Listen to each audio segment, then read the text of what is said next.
Arrêtez, mais arrêtez les gars. Mais s'il vous plaît, taisez-vous. Le football n'est pas mort. Vinicius reste détestable. Laissez-le être détestable. Mais ce gars est fou. Il fait vivre le football dans une ère où le football disparaît. Et vous êtes là à parler, ne parlez plus de ce joueur. Mais ce gars est fou. 5-2, triplé en deuxième mi-temps. Vinicius, mais qui es-tu? Qui es-tu? Tais-toi. Les gars, asseyez-vous. Taisez-vous, c'est tout. C'est tout. Même moi, Riles, tais-toi. Normalement, je fais une vidéo comme ça.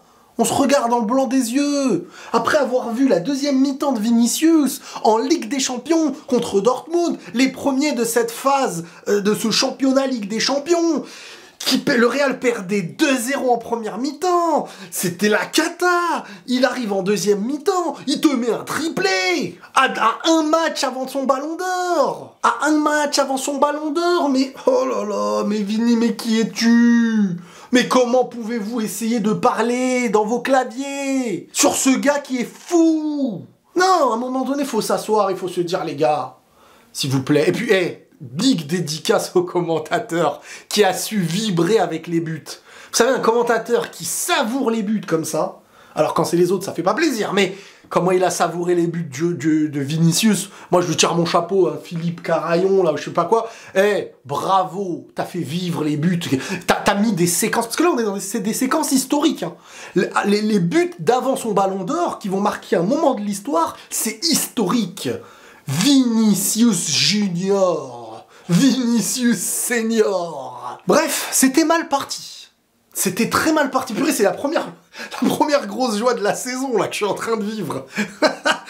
Ça faisait quand je parlais, je me disais, viré, ça fait bizarre. Ça fait très longtemps que j'ai pas eu cette sensation. Ça m'a rappelé des bons souvenirs à la Ligue des Champions quand même. C'est vraiment parce que là, les gars, attends, on va revenir dans le contexte. Hein. T'as perdu le dernier match contre Lille. Ancelotti, il est arrivé, hein, chewing-gum à la bouche. Il te fait une compo qui a été problématique. Je suis désolé, la compo a été très problématique. C'est pas la compo qui te fait gagner le match. C'est la réaction des individualités et la pression collective. Parce que t'avais plus le choix. Et tu t'es déséquilibré parce que le but de l'égalisation, ou le 3-2, je me rappelle plus, ça vient d'un arrêt de Courtois. Un arrêt de Courtois qui aurait pu être encore un but de Dortmund. Donc, c'est pas ta compo qui te fait gagner. Encore une fois, attention à ne pas tomber dans le piège. Ton foot, là, c'est le foot émotif, émotionnel, Ligue des Champions, le Real qui joue et qui pousse. Parce qu'en vrai, et ça aussi, il faut le comprendre, Dortmund mène un peu trop tôt ce 2-0, là où ils sont presque dans l'obligation de ne plus se jeter, car tu sais que l'équipe adverse va pousser. Donc eux, ils se disent, bon, on va reculer un petit peu. Mais s'ils encaissent le premier, c'est là que ça fait la diff. Et ils ont encaissé le premier. Donc après le premier but, vous savez, quand le Real en met 0, des fois on peut se dire, ça va jamais rentrer. Mais quand le Real en met 1 au Bernabéu, avec une sensation de remontada, dédicace à Chronique Foot que j'ai vu sur Twitter annoncer la remontada alors qu'il y avait 2-0. Cette sensation, c'est un petit peu comme le requin et l'odeur du sang. Les supporters le savent, le Real le sait, et l'adversaire le sait. À 2-1, tu sais que tout peut basculer. Mais on va quand même revenir dans l'ordre parce que tout... Vous savez, c'est la fête, là, c'est magnifique. Vinicius, avant son Ballon d'Or, il a fait une performance digne des plus grands joueurs en Ligue des Champions. Ce qu'il a fait en deuxième mi-temps, là, faudra m'en sortir, hein, des deuxièmes mi-temps en Ligue des Champions contre Dortmund actuel, hein, qui est un très bon Dortmund. Bon, bref, là, je suis obligé de revenir sur Vini, là, c'est incroyable, hallucinant. Mais tout n'était pas rose, hein. La première mi-temps, elle est pas... et c'est ça aussi au mérite de Vini, encore une fois, parce que il fait pas une bonne première mi-temps, Vini, mais il pousse, et c'est ça qui fait qu'à un moment donné, quand il pousse, la porte s'ouvre.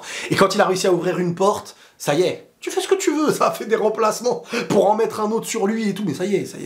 Quand il est comme ça, là, oulalalala. Donc tout n'était pas rose, comme je l'ai dit, et la première mi-temps d'un Ancelotti qui met sur le terrain aucun milieu défensif, face à un Dortmund, tu sais que tu vas pouvoir jouer haut, mais tu sais que tu vas te faire trouer. Et honnêtement, franchement, j'en connais pas beaucoup des équipes après ce 2-0 et le visage chaotique de la première mi-temps d'un Dortmund qui a mérité ses buts et d'un Real qui était inoffensif. D'un Real qui est inoffensif et qui joue pour titiller l'adversaire alors qu'il faut le tuer. Et c'est ce Real que j'aime pas, moi. C'est ce Real de première mi-temps à l'image des autres matchs. Parce que les gars, il n'y a pas de miracle. Il n'y a pas de miracle. Tu mets pas de milieu défensif. Face à un Dortmund, soit tu les tues, soit ils te tuent. Et ils t'ont tué en première mi-temps. Alors tu me diras, ouais mais attends, Riles, t'as tort, deuxième mi-temps, le Real a gagné. Est-ce que vous trouvez ça, la victoire de la deuxième mi-temps, elle se passe comment? Comme je vous le dis tout à l'heure, Dortmund recule. Et ils se disent, on va exploiter les espaces. 99% des équipes font ça quand tu mènes 2-0 face à une grosse équipe qui est, de base, censée être meilleure que toi. Tu te dis pas, je veux me découvrir à 2-0. Pour leur offrir un but, il y a plus de chances que eux marquent, parce qu'ils n'ont plus rien à perdre, ils sont obligés de se jeter. Sauf que quand le Real fait ce qu'ils font là en deuxième mi-temps, très souvent, c'est bénéfique. Parce qu'en vrai, dans la tête adverse, tu sais plus quoi faire. On attaque, on défend, et ça a eu lieu avec tout le monde. Ce genre de match-là, ça a eu lieu avec tout le monde. L'année dernière, la deuxième mi-temps contre le Barça. Ça a eu lieu contre le Barça. Ça a eu lieu contre le Bayern. Ça a déjà eu lieu contre Liverpool. Ça a déjà eu lieu contre Chelsea. Ça a déjà eu lieu contre Paris. Tout le monde se dit, non, on va pas faire comme les autres. On va pas se faire manger la pression. Et ils se la font manger. Ils la mangent. Mais Vini, t'es trop haut, là. Vini, t'es trop haut. Meilleur joueur du monde. Donc... Encore une fois, sur la première mi-temps, t'as Vini, Mbappé, Rodrigo, Bellingham, Modric, et tu te dis, bon, mais comment t'arrives à avoir aussi peu d'occasions? Même si je trouve que sur ce match, malgré le fait qu'il ne marque pas Kylian, j'ai assez bien aimé certains déplacements, certaines prises de balles, certaines combinaisons. Il lui manquait son but. Bon, tu me diras, honnêtement, sur le premier but de Vini, je crois en deuxième mi-temps, ou je me rappelle plus si c'est le deuxième, je me rappelle plus, bref, il y en a eu 3, donc c'est compliqué. Mais il y a une faute dans son dos, il fait le contrôle parfait, il est face au goal, il s'est bien positionné, il a l'occasion. Bon, Vini derrière, à la balle de contre, il la met. Et là ça y est, c'est lancé. C'est lancé. Donc... Encore une fois, Vasquez aussi, les amis, je trouve que avec ballon, même dans les gros matchs, franchement, il est bon. Avec ballon, dans les combinaisons, dans l'idée... Je vais même vous dire un truc. Offensivement, je parle pas de la dernière passe, parce que Carvajal, il est très très chaud. Mais offensivement, quand faut fixer sur le côté et qu'il avance, je suis pas loin de vous dire que je préfère limite lui que Carvajal, à ce moment-là de la situation. Lui que Carvajal, lui que Mendy. Maintenant, pour le reste, un Carvajal le mange physiquement, défensivement, etc. Mais, combinaison, deuxième partie de terrain, il fait du bien. Sans ballon, tu sais qu'il peut se faire tuer. Donc, faut très vite dédoubler. Courtois aussi. Pour gagner des grands matchs comme ce soir en Ligue des Champions, il te faut un grand Courtois qui te fait les arrêts qu'il faut. Même s'il encaisse des buts, il te faut cet arrêt qui me rappelle vraiment l'arrêt contre City, lorsque derrière, il y a le dernier but ensuite. Rodrigo aussi, sur la deuxième mi-temps, sur son côté droit, il y a eu des bonnes petites choses. Mais maintenant, j'ai envie de revenir sur Vinicius, les gars. Son dernier but. Les gars, c'est des moments... Il part à la 90e, ou je sais plus combien, de sa défense. Accélération. Accélération, la prise de balle, on voit la maîtrise. Prise de balle, 1 contre 1. Les adversaires, en fait, tout au long du match, se sont tellement fait, surtout en deuxième mi-temps, tués, qu'en fait, ça y est, lui, il est comme en phase de Sparking, pour ceux qui jouent à Sparking 0. Son ki ne descend plus, là, le mec. Son ki, et ça y est. Et le défenseur, il est... Oula. Mec en confiance. Tu perds en confiance, imprévisible, t'es face au joueur alors qu'il arrive à pleine vitesse. Vinicius, ballon d'or qui arrive. Mais qu'est-ce que tu veux faire, en fait? Qu'est-ce que tu veux faire? Et là, il te lâche une action. Ça a l'air facile, mais t'es dans ce qu'il y a de plus difficile dans le football. Ligue des Champions, Dortmund...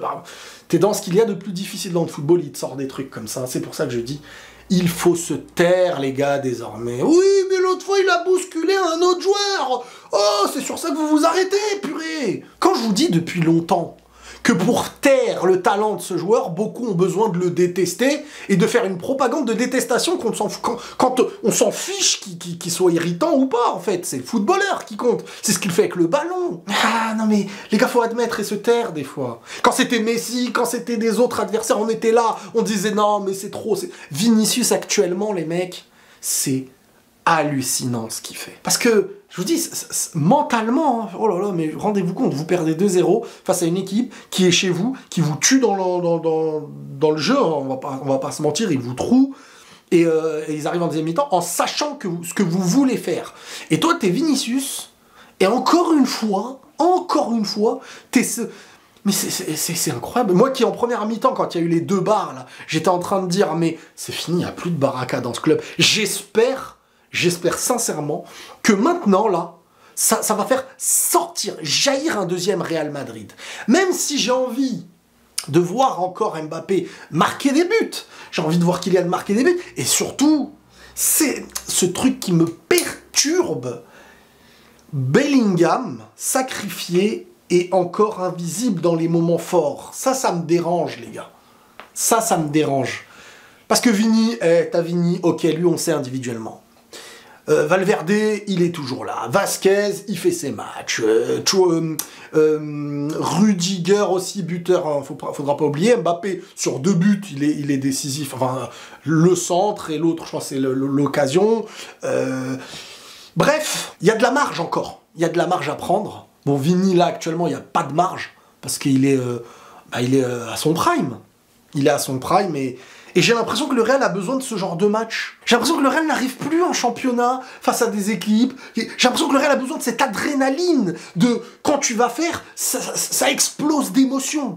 J'ai l'impression que le Real a besoin de ça. Des gros matchs de Ligue des Champions. Et qu'en championnat, en tout cas, il n'y avait pas mieux pour mentalement arriver au Classico avec un match comme ça. C'est la meilleure chose qui peut t'arriver. Tu vas peut-être te manger une rouste, hein. Mais en tout cas, là, il n'y avait pas mieux. Individuellement, tu as ton ballon d'or qui est en confiance de furie. Et quand tu as ton meilleur joueur en confiance, ça bonifie le collectif. Donc, moi, hein, sur ce genre de match, je suis pas rassuré d'une première mi-temps parce que footballistiquement, t'arrives pas à déstabiliser l'adversaire, mais tu as gardé ce côté sous l'émotion et dos au mur, savoir réagir. Bon, on me dira... Petit à petit, on est quel mois là? On est au mois d'octobre, 22 octobre, bientôt novembre.